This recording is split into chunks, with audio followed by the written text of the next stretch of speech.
Hola chicos, bienvenidos a prepararlaselectividad.com. Vamos con un nuevo vídeo de biología.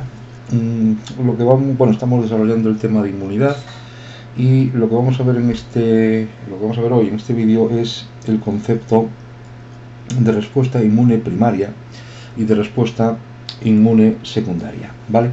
Que como lo veremos después, un poquito más adelante, es la base de la fisiología de las vacunas.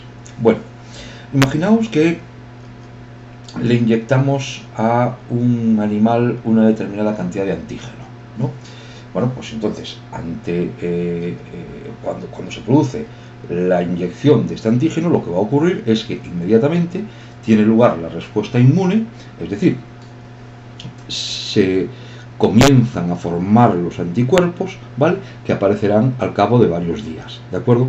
La mayor o menor respuesta inmune se podrá medir en la cantidad mayor o menor de anticuerpos que se formen, ¿vale?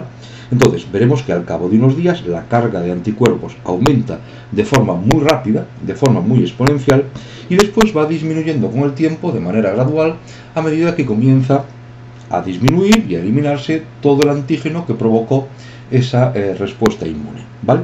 Esto que acabo de explicar, que acabo de decir, es la respuesta inmune primaria, ¿de acuerdo? Y se produce la entrada por primera vez de un antígeno, ¿vale? Ante la entrada de ese antígeno se va a producir una respuesta inmune, ¿de acuerdo?, mayor o menor en función de la cantidad de anticuerpos que se formen, ¿vale?, que durará X días, ¿vale?, y para finalmente ir disminuyendo de manera gradual a medida que va el antígeno desapareciendo y a medida que se va eliminando, ¿vale? O sea, primera respuesta que coincide, vuelvo a repetir, porque esto es muy importante, con la primera exposición de ese animal, de la persona, lo que sea, al antígeno por primera vez. Bueno, imaginaos ahora que lo que hago es, al cabo de semanas, o días, semanas, meses e incluso años, ¿de acuerdo?, de nuevo inyecto, ahora por segunda vez, el mismo antígeno que inyecté en la primera ocasión, ¿vale? Aparece entonces lo que va a ser la respuesta inmune secundaria. ¿Y en qué consiste esta respuesta inmune secundaria?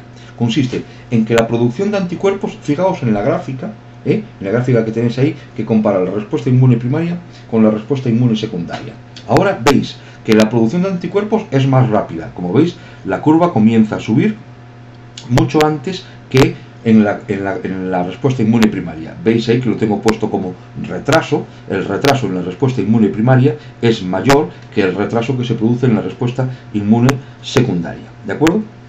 Es decir, las células memoria, ¿vale?, intervienen mucho más rápido, provocando una respuesta inmune mucho más eficiente. Es decir, que pueden eliminar al antígeno con mucha mayor facilidad, ¿vale? Se produce una respuesta inmune mucho más rápida, se alcanza una concentración de anticuerpos mucho mayor. Fijaos dónde está la fase estacionaria en la respuesta inmune primaria y dónde está la fase estacionaria en la respuesta inmune secundaria, ¿de acuerdo? Esto lo único que significa es que para que haya este cambio, ¿vale?, es que tiene que existir algo que haya recordado por la exposición que en su día tuvo a ese antígeno, ¿de acuerdo? Eso es en lo que se basa la respuesta inmune secundaria, en la presencia de unas células de memoria, ¿vale?, que reconocen que el antígeno que acaba de entrar ya entró en su momento, ¿de acuerdo? Y al existir estas células de memoria, como decía antes, la rapidez de intervención es mucho mayor, la respuesta es mucho más contundente y por lo tanto la destrucción del antígeno es mucho mayor, ¿vale? Fijaos bien entonces en el gráfico: respuesta inmune primaria, respuesta inmune secundaria. En la respuesta inmune primaria el retraso es mayor que en la respuesta inmune secundaria, y la fase estacionaria es mucho más baja que la fase estacionaria de la respuesta inmune secundaria. Es decir, la concentración de anticuerpos es mucho mayor en la respuesta inmune secundaria frente a la respuesta inmune primaria, ¿vale?